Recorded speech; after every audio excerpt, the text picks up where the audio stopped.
नमस्कार student, welcome back to Bala competition classes. अगर आप एसएससी, रेलवे, यूपीएससी, पुलिस, सीटी या किसी भी कम्पिटिटिव एग्जाम की तैयारी कर रहे हो तो आज ही यह वीडियो आपके लिए बेहद इम्पोर्टेंट होने वाली है, क्योंकि आज हम करने वाले हैं भारत शासन अधिनियम 1919 के मोस्ट इम्पोर्टेंट MCQ क्वेश्चन, जो कि पिछले कई एग्जाम में बार बार पूछे जा चुके हैं। आज हम चैलेंज लेते हैं, 20 में से आपका स्कोर कितना आता है।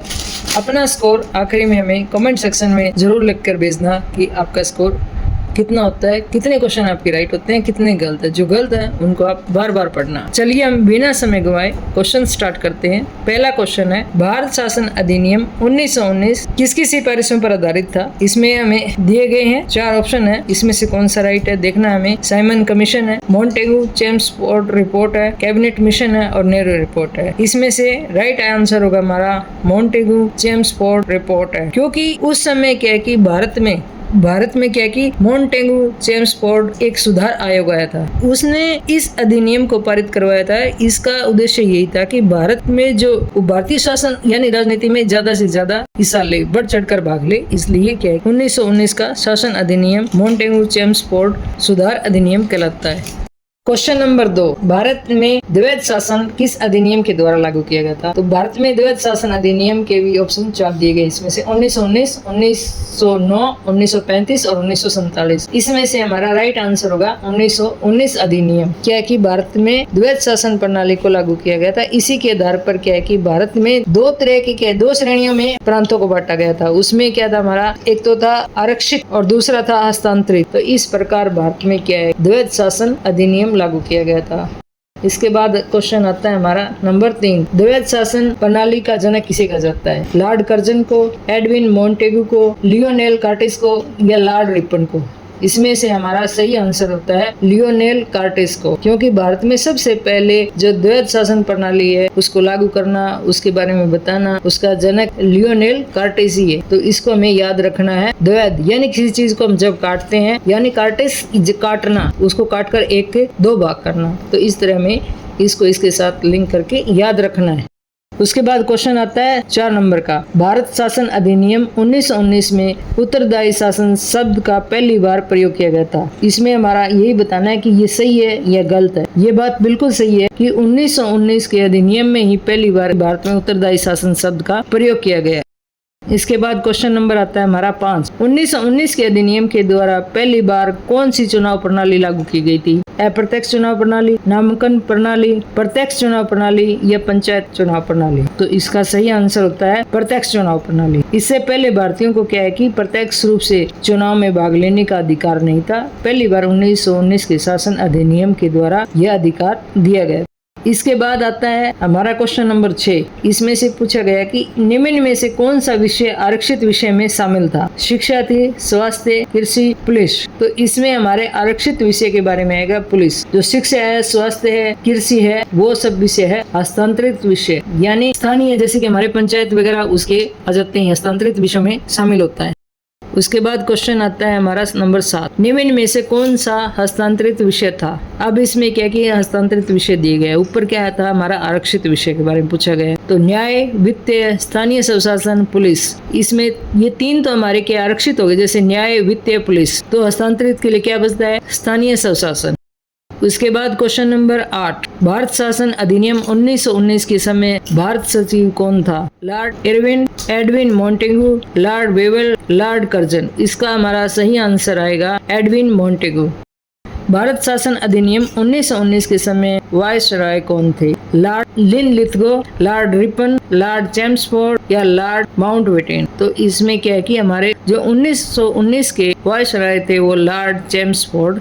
क्वेश्चन नंबर 10, 1919 के शासन अधिनियम द्वारा पृथक निर्वाचन प्रणाली किन के लिए विस्तृत की गई थी। केवल मुसलमानों के लिए, केवल सिखों के लिए या सिख, ईसाई, एल्गो इंडियन आदि के लिए, केवल यूरोपियों के लिए। ये पहले 1909 में तो सिर्फ मुसलमानों के लिए पृथक चुनाव प्रणाली बनाई गई थी। 1919 के अधिनियम में क्या है कि इसको विस्तारित कर दिया गया। अब ये केवल मुसलमानों तक ही नहीं, इसमें सिख, ईसाई, यूरोपियन सभी को शामिल कर दिया गया था। तो इसका राइट आंसर सी आएगा। ये क्वेश्चन क्या है कि काफी बार पूछा भी जाता है और इसमें सभी के लिए क्या है, ये विस्तृत कर दिया गया, इसलिए क्या है, इसमें सभी आएंगे, सिख ईसाई सभी शामिल हो गए, यानी विस्तृत कर दिया गया चुनाव प्रणाली। अगला क्वेश्चन है हमारा क्वेश्चन नंबर 11। भारत में केंद्रीय और प्रांतीय बजट को अलग करने का कार्य किस अधिनियम के द्वारा किया गया था? इसका राइट आंसर आएगा हमारा 1919 का अधिनियम। इससे पहले क्या है कि भारत में एक ही बजट पेश होता था, ना कि दो, और 1919 के अधिनियम के बाद क्या है कि केंद्र और प्रांतीय बजट को क्या है अलग अलग कर दिया गया था। क्वेश्चन नंबर हमारा 12। भारत शासन अधिनियम 1919 के तहत गठित आयोग कौन सा था? इसमें जो हमारा गठित आयोग था वो था साइमन कमीशन, जो कि भारत में 1927 में आया था, और इसका भारत में क्या है कि बहुत ज्यादा विरोध किया गया था। ये क्वेश्चन मोस्ट इम्पोर्टेंट है और कई बार एग्जाम में पूछ लिया जाता है। उसके बाद question number 13। Simon commission Bharat कब आया? तो इसका सही आंसर होगा 1927 में। Question number 14। बिना वकील, बिना अपील, बिना दलील किसे कहा गया? इसका सही आंसर होगा रोलिंग एक्ट। रोलिंग एक्ट को कहा जाता है। यह क्वेश्चन भी मोस्ट इम्पोर्टेंट है और यह कई परीक्षा में पूछा जा चुका है और आगे भी पूछने की पूरी संभावना है। Question number 15। सुभाष चंद्र बोस ने किस अधिनियम को गुलामी का नया जाल कहा है? तो सुभाष चंद्र बोस ने गुलामी का नया जाल 1919 के अधिनियम को कहा है। ये इसका राइट आंसर होगा।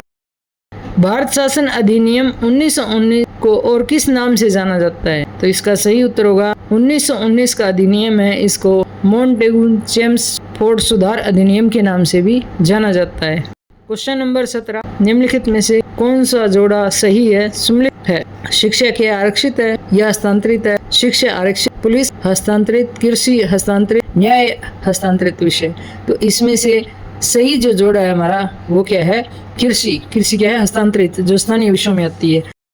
Question number 18। भारत में महिलाओं को सीमित मताधिकार किस अधिनियम के द्वारा मिला? तो इसका सही आंसर होगा 1919 में क्या है कि भारत में महिलाओं को वोट देने का अधिकार मिला। क्वेश्चन नंबर हमारा आ गया अब 19। भारत शासन अधिनियम 1919 के तहत महालेखा परीक्षक की नियुक्ति का अधिकार किसे मिला? भारत में क्या है कि महालेखा परीक्षक की नियुक्ति का अधिकार भारत के सचिव को दिया गया। फाइनल और आखिरी क्वेश्चन है, इम्पोर्टेंट क्वेश्चन है, वो है कि द्वैध शासन प्रणाली सबसे पहले कहाँ लागू की गई थी? केंद्र में, प्रांतों में, पंचायतों में या रियासतों में? इसका आंसर है प्रांतों में।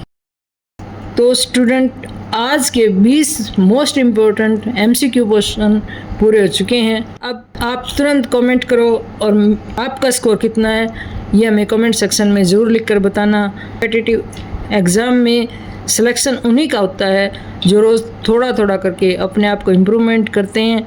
वीडियो आपको पसंद आई हो तो लाइक ज़रूर करें, अपने दोस्तों के साथ शेयर करें और बाला कंपटीशन क्लासेस को सब्सक्राइब कर लो, क्योंकि यहाँ मिलते हैं exam oriented MCQ question, short trick.